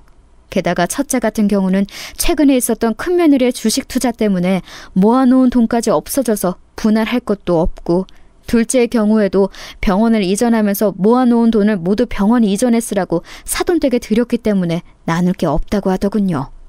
그 외에 재산이라고 해봤자 차가 전부고 차도 얼마 하지 않은 차라서 크게 달라질 건 없다고 하더군요. 손주들에 대한 양육권이 문제였는데 그건 손주들의 의견도 이혼 조정을 통해 물어봐야 하는 거라서 정확하지는 않을 거라고 하더군요. 그 부분에 대해서는 첫째와 둘째 역시 손주들의 의견을 따르겠다고 했으니 양육권 부분은 이혼을 조정하는 과정에서 정리하면 될 일이었습니다. 김 변호사와 대충 상황을 정리할 즈음 제가 사는 집 앞으로 큰며느리와 작은며느리가 찾아왔습니다. 엉엉 울면서 동네 시끄럽게 문을 두드리고 소리를 지르길래 마지막으로 변명이라도 들어볼 생각으로 데리고 들어왔습니다. 며느리들은 집 안으로 들어오라고 하고 신발장에 신발을 벗고는 제 다리를 붙잡고 엉엉 울며 빌더군요. 어머니, 진짜 죄송해요. 어머니께서 더 이상 돈도 못 준다고 하시는데 그게 너무 짜증이 나서 그런 못된 생각을 했어요. 근데 그거 진짜로 어머니를 요양원에 보내려고 그런 게 아니라 장난으로 한 말이었어요. 저는 요양원 찾아보지도 않았어요. 저는 장난으로 꺼낸 말인데 동서가 진짜 찾아본다고 한 거예요. 아니 형님, 그게 무슨 소리예요? 형님이 먼저 말 꺼냈잖아요. 그동안 어머니 돈 다 쓰면서 이제 와 돈 없다고 요양원 이야기 먼저 꺼낸 사람도 형님이잖아요. 어머님, 요양원 이야기 먼저 꺼낸 거 형님이에요. 저는 그냥 맞장구 친 거예요. 어머님께서 형님 도와주신다고 돈 많이 빌려주셨으면서 저희 아버지 병원 힘들다고 하는데도 안 도와주셔서 제가 괜히 못된 생각이 들어서 그런 거예요. 정말 죄송해요. 제발 용서해주세요. 아니 듣자 하니까 이게 배추면 다 말인 줄 알아? 이러면서 제 앞에서 서로 머리카락을 잡고 쥐고 흔들면서 난리를 치더군요. 저는 그 모습을 보다가 콧방귀를 뀌고는 말했습니다. 너희들이 뭐라고 하든 나는 아무것도 멈춰줄 생각 없다. 이혼 문제도 너희 부부들 문제지 나와는 관계없어. 내가 그날 너희들 대화 소리를 안 들었으면 난 지금도 우리 며느리들이 최고라고 생각하고 있었을 거다. 하지만 너희들이 나를 어떻게 생각하고 있는지 알아버린 이상 더는 예전처럼 지내기는 어려울 거다. 이제와 울면서 용서해달라고 비는 게 무슨 상관이니? 엎질러진 물은 다시 담을 수 없는 법. 큰애 너는 나한테 핑계대서 가져간 돈 다시 가져올 생각하고, 작은애 너는 사돈께 병원 빼라고 해라. 이젠 내 집에서 나가! 저는 그렇게 말했고 며느리들은 제발 다시 한 번 기회를 주라고 빌었죠. 저는 시끄럽게 구는 며느리들을 끌어내기 위해 첫째와 둘째에게 연락을 했고 곧이어 아이들이 와서 며느리들을 끌어냈습니다. 그 후로도 몇 번 며느리들이 찾아왔지만 저는 문을 열어주지 않았습니다. 하도 시끄럽게 울고 문을 두드려서 경찰들을 불렀죠. 경찰들도 처음에는 무슨 일인가 싶어 물어봤는데 제가 그동안 있었던 일을 간략하게 설명해주고 아들들과 며느리들이 이혼 절차를 밟고 있다고 하자 남의 집에서 이렇게 시끄럽게 굴면 안 된다고 며느리들을 데리고 가더군요. 그날 저녁 바로 첫째 사부인과 둘째 사돈에게 전화가 오더군요. 사돈, 아무리 그래도 부부 사이에 아이도 있는데 이런 식으로 이혼을 시키면 어떻게 합니까? 제가 자식을 잘못 키워서 사돈께서 속상하신 일이 있었지만 좋은 게 좋은 거라고 이번 한 번만 사돈께서 너그럽게 용서를 해주시면 안 될까요? 그동안 저희 애에게 빌려주신 돈은 저희 쪽에서 어떻게든 갚도록 하겠습니다. 그러니 이만 화 풀어주세요. 아니요, 저는 용서할 마음 없습니다. 처음에 큰애가 이상한 주식을 해서 사채에 손을 썼을 때도 저는 이혼 생각을 하는 첫째를 말렸습니다. 게다가 사채빚까지 갚아줬죠. 그건 첫째 부부 사이에 있던 제 손주를 위한 일이기도 했습니다. 그 뒤로도 이상함을 느꼈지만 이런저런 핑계를 대서 돈을 보내달라는 큰애에게 어떤 말도 붙이지 않고 돈을 보내줬어요. 그런데 제 호의가 그런 식으로 짓밟힌 거 저는 무시할 수 없습니다. 저는 더 할 말 없으니 이만 끊겠습니다. 첫째 사부인과 전화를 끝내자마자 둘째 사돈에게도 전화가 오더군요. 사돈, 내용은 전에 들었습니다. 아무리 그래도 병원은 건드리시면 안 되는 거 아닙니까? 저의 말 듣기로는 자기가 그냥 끌려갔다고 하더군요. 물론 자기 형님이라고 말리기보다는 동조한 건 저희 애가 크게 잘못했다고 생각합니다. 그래도 공과 사는 구분을 해주셔야 하는 거 아닙니까? 병원을 빼라고 하면 저희 병원에 있는 다른 직원들은 또 직장에 옮겨지는 건데 그 부분에 대해서라도 이해를 해주시고 공과 사는 구분을 해주세요. 사돈, 말씀이 너무하시네요. 사돈이 이런 일을 당하셨다면 저보다 더 했을 거라고 생각합니다. 아무리 자기 형님이 그랬다고 해서 말리지 못하면 동조라도 하면 안 되는 거 아니겠어요? 동조하는 것도 요양원에 찾아보겠다고 하는 모습을 제가 봤는데 마음이 풀리겠습니까? 직원들 이야기하셨죠? 걱정하지 마세요. 거기 자리 빠지면 저희 둘째가 그곳에서 개원할 겁니다. 그 직원들 그대로 저희 아들이 인수하면 되겠군요. 저희 김 변호사님이 하시는 말씀 들었을지 모르겠지만 마음 정하시면 연락 주세요. 바로 전세금과 함께 이사비용도 이체드리겠습니다. 하루빨리 빼세요. 공사를 구분하라고 하셨죠? 제가 그동안 사돈이라서 사적인 마음으로 아무 말 없이 병원 사용하게 해드렸지만 이제 이혼하면 사돈도 아닌데 제가 왜 사적인 마음으로 잘해드리겠어요? 이제 공적인 마음으로 어서 병원 빼주셨으면 좋겠습니다. 이만 전화 끊겠습니다. 며느리들에 이어 그 부모에게까지 싫은 소리 가득한 전화를 받았지만 저는 꿋꿋이 저의 의견을 굽히지 않았습니다. 사실은 어서 이 일들을 정리하고 글을 적고 싶었지만 한 번씩 마음이 약해지는 저를 다잡고자 이렇게 글을 썼습니다. 여러분, 제가 마음이 약해져서 합의하지 않도록, 아이들의 이혼을 다시 한번 생각해보라고 하지 않도록 응원 한 번씩 부탁드려요. 글 끝까지 봐주셔서 정말 감사합니다.